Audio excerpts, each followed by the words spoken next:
Peran OJK dalam meningkatkan akses permodalan bagi UMKM.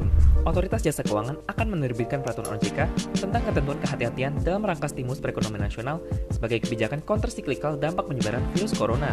Beberapa pokok-pokok pengaturan dari kebijakan stimulus tersebut antara lain: pertama, relaksasi pengaturan penilaian kualitas aset kredit dengan plafon sampai dengan 10 miliar rupiah hanya didasarkan pada satu pilar, yaitu ketepatan pembayaran pokok dan atau bunga terhadap kredit yang telah disalurkan kepada debitur di sektor yang terdampak penyebaran virus corona.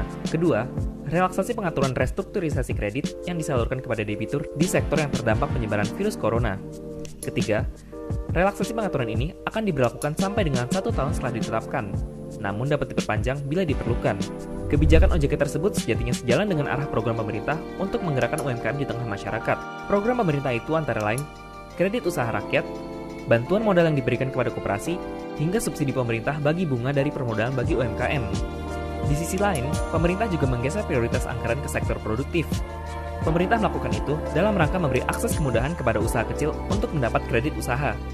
Pemerintah membuka kredit mikro antara 500 sampai 2,5 juta, dan ini marak dilakukan pemerintah untuk memperkuat elevasi dan daya jangkaunya.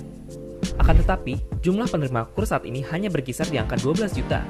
Artinya, pemerintah harus terus mendorong adanya nasabah baru dari pelaku UMKM sebagai penerima KUR untuk menggerakkan ekonomi.